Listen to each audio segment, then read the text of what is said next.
retrouve aujourd'hui pour cette nouvelle vidéo et aujourd'hui nous allons parler d'un seul roman, Les Petites Filles de Julie Eva, paru aux éditions Albin Michel dans leur collection spéciale Suspense. Pour vous remettre dans le contexte, Julie Eva est une auteure qui est publiée pour la première fois dans cette maison d'édition et sous ce pseudonyme, mais ce n'en est pas pour autant son premier roman. Elle avait déjà publié il y a plusieurs années un roman que j'avais dévoré, que j'avais adoré, qui a fait que je me suis plongée les yeux fermés dans cette lecture. Il s'agit en fait du roman Le Bras du Diable, donc de Julie Vékerli, son vrai nom, paru aux éditions Les Nouveaux Auteurs.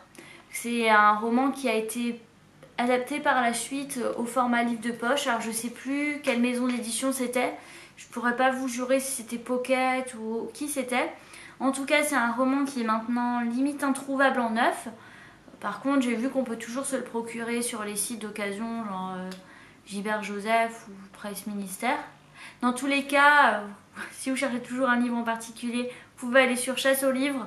Là, c'est sûr que vous le trouverez systématiquement. Je vous mettrai tous les liens de toutes les infos en barre d'infos, donc autant de Chasse aux livres que de ce roman. Pour la petite histoire et la petite parenthèse, c'est un roman policier, bien sûr, qui se passe à deux voix, une en Algérie et l'autre dans un village en Alsace où des meurtres se succèdent. Et moi j'avais vraiment dévoré ce roman, bien que ce soit un pavé. Voilà, j'avais dévoré, j'avais adoré et je vous recommande chaudement de le lire. Surtout toi Hello, vu que tu l'as dans la palle et que tu l'as toujours pas lu. Pour revenir au roman Les Petites Filles, que nous avons ici avec la petite couverture blanche ou avec la couverture dessous, que je préfère, parce que la couverture blanche, en fait, lorsque j'ai reçu le livre, la couverture était déjà abîmée. Donc voilà, je préfère le garder comme ça. C'est un roman, c'est vrai que je ne voulais pas préciser, en fait, c'est un roman que j'ai reçu des éditions Albin Michel directement. Je les remercie vraiment, vraiment beaucoup. C'est un roman que j'ai adoré. Voilà, pour faire simple, j'ai adoré. Pour vous situer le contexte, nous allons suivre Lina, une jeune étudiante alsacienne qui va partir une année en Chine en Erasmus. Elle décide de partir déjà pendant les grandes vacances, histoire de se familiariser un petit peu avec le pays, histoire qu'elle ait un mois pour voilà, prendre goût à la culture, réussir à s'intégrer avant de tout de suite sauter dans le lycée. Sauf qu'arrivée à l'aéroport en Chine, elle va se faire alpaguer par Thomas, un jeune homme qui prétend enquêter pour une ONG sur les disparitions d'enfants, principalement une disparition en particulier, disparition qui a lieu en 1991.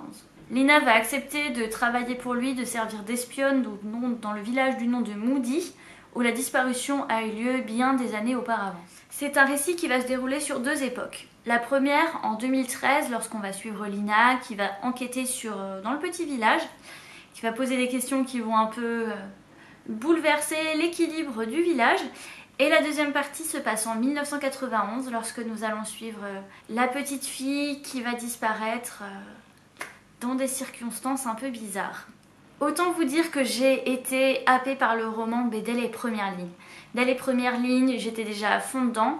C'est une auteure qui privilégie les chapitres courts, donc forcément, c'est des chapitres qui sont assez intenses.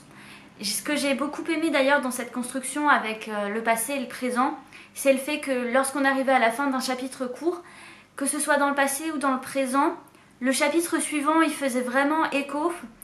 Par exemple, lorsqu'il se passait quelque chose en 1991 et que le chapitre suivant passait en 2013, les événements faisaient vraiment écho et ça, j'ai trouvé que c'était génial. Parce que du coup, on s'y retrouvait vraiment dans la construction du récit. Ensuite, il se passe vraiment des tonnes de trucs. Voilà, déjà ça, j'ai adoré les histoires d'enquête, de disparition. Moi, j'avais vraiment hâte d'en savoir plus à chaque fois sur ce qui s'est vraiment passé en 1991. Parce que voilà, une petite fille qui disparaît, la mère, on ne sait pas ce qu'elle devient non plus. C'est un récit que j'ai vraiment adoré. J'ai eu beaucoup de mal à le lâcher. En fait, lorsque je l'ai commencé, j'étais censée attendre ma mère pour la lecture, mais je l'ai fini genre en une soirée. Enfin, pas tout à fait, je l'ai quand même lu sur 2 jours, mais c'était génial. Par contre, le sujet abordé est quand même assez sensible, puisqu'on va ici parler de la disparition d'enfants, de fillettes principalement. Parce que comme vous le savez peut-être, en Chine, en 1991, dans certains villages, il y avait encore la loi sur l'enfant unique. Donc forcément, les familles privilégiaient les garçons. Lorsqu'ils avaient d'abord des filles, continuaient à faire des enfants jusqu'à ce que ce soit un garçon. Comme ils n'avaient pas le droit d'avoir plus d'un enfant, ben, je vous laisse imaginer ce qui se passait pour les petites filles. Par contre, c'est vrai que ça c'est un concept que j'ai quand même trouvé assez absurde.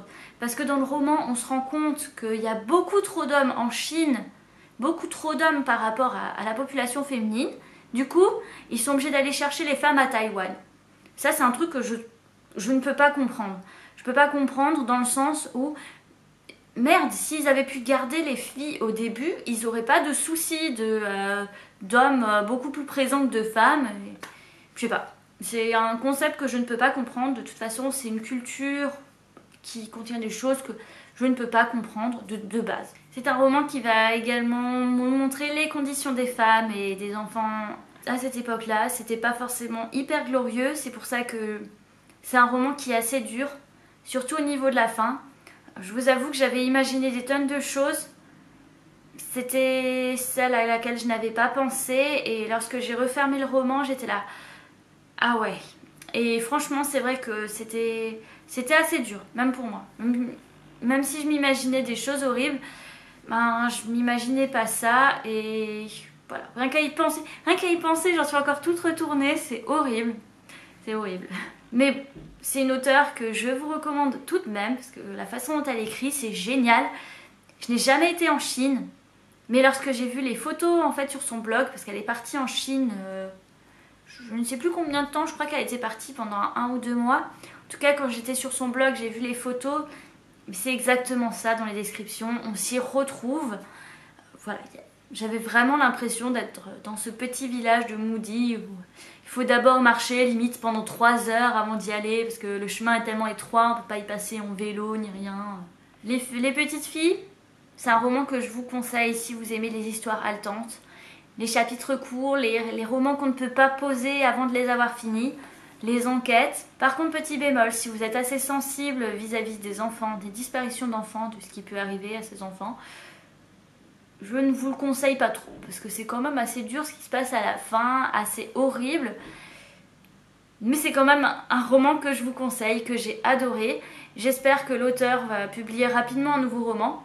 J'avais déjà pensé ça la dernière fois, il s'est quand même passé plusieurs années, mais vaut mieux attendre plusieurs années et avoir un récit de qualité, plutôt que voilà, avoir un récit tout pourri. Chaque année, l'auteur en écrit 3, c'est un récit tout pourri. Et en plus, c'est une auteure alsacienne, il faut foncer. Et voilà, c'est tout pour cette vidéo. J'espère que ce roman vous fait envie. Si jamais vous l'avez lu, n'hésitez pas à me dire en commentaire ce que vous en avez pensé. Si vous avez envie de le lire, n'hésitez pas non plus à me le dire. Hein. C'est toujours un plaisir de vous motiver, de vous faire craquer, faire dépenser des sous. Ça, c'est un petit plaisir personnel. En attendant ma prochaine vidéo, je vous souhaite de passer une bonne semaine, d'avoir de bonnes lectures. Et je vous dis à bientôt. Bye!